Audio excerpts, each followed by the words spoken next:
With us now, culture reporter for the New York Times, Dave Itzkoff. CNBC's Brian Sullivan, unfortunately, joins the table as well. We're going to have to put up with you for a while. Well, I was going to say, don't know PlayStation. You're a Commodore 64 man, Mike. We all know this. Okay, remember the Intellivision? Oh my God, you're bringing nostalgic tears to my eyes. That's great. I'm glad I could do something. I usually bring tears in a different way.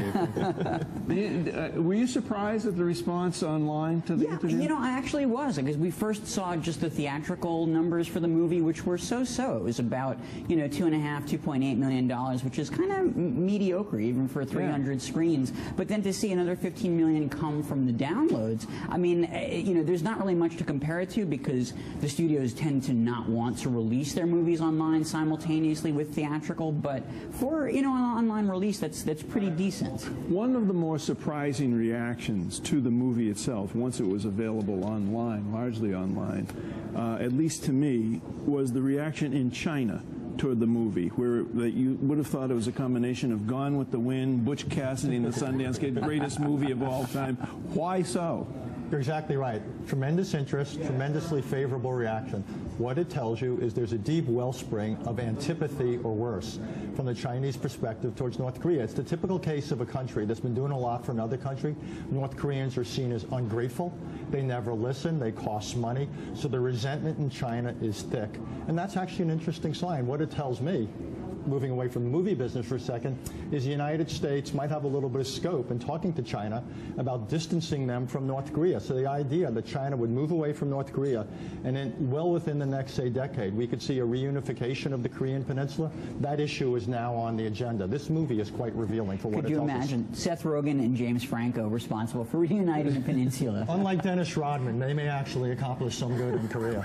So is there a silver lining in all this? I was going to ask Brian, you know, we were just hearing about this. Are the numbers strong enough to get studios to start saying, you know what, is there a way to break the model and stop distributing it in theaters directly, or maybe doing it in tandem? Okay, I can't compete with the reunification of Korea angle, but this could inadvertently become groundbreaking. Yeah. The movie business has not really evolved much in the last 75 years. Make a movie, distribute a movie, put it in the theaters, buy popcorn. That's it. Bad movies, some of them go straight to video on demand.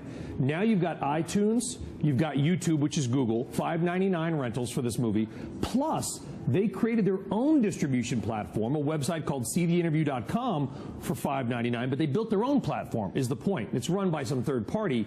But if this works, guys, I mean, this could literally change the game. And then you've got Rogen and Franco, A, reunifying Korea, and B, changing a 100-year-old business model. So... Almost a case of doing with television. Rogen, Franco. We should nominate them for a Nobel Prize for.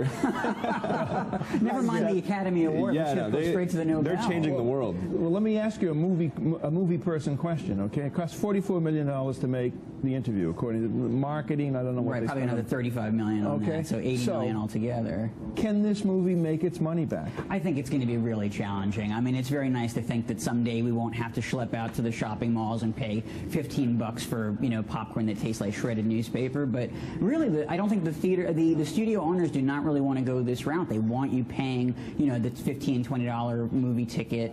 It's really, I think we'll see in the next weekend or two if those online numbers hold up, or if it was just a one weekend novelty. I will add this, because when we talk about making the money back, we can't use the old revenue model. The distributors of the movie tend to make most of it. The theater owner makes almost nothing. They make it on concessions, that giant tub of popcorn that you dive into, Barnacle.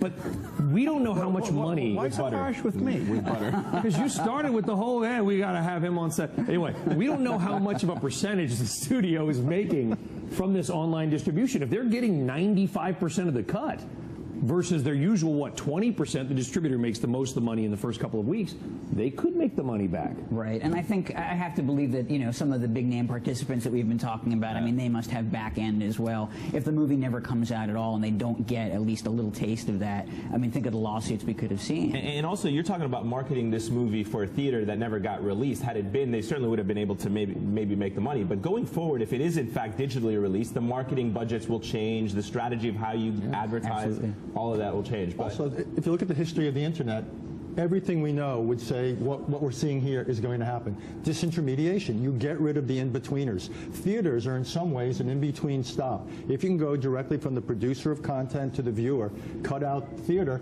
this is very consistent with the rest of the internet. It's never going to happen. I mean, it's going to happen in some degree, but I mean, people still... Winged vehicles will never fly.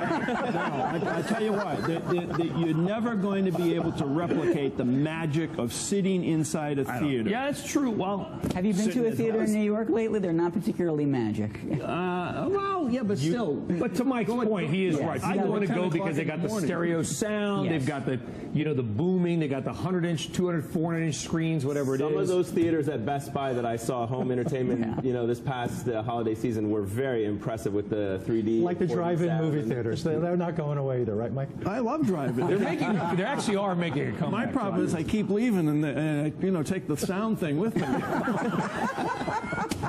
You take the tray with you as well. The concessions are better at home, though. Give me a screenplay that we can hook Putin up with and get that thing going down. We've already solved North Korea. The Interview 2. The ruble. Oh, okay. All right, Dave Iskoff, thanks very much. Brian Sullivan, can you stay with us, Brian? If I'm allowed. Because we need this place cleaned up. Okay? Still ahead this morning.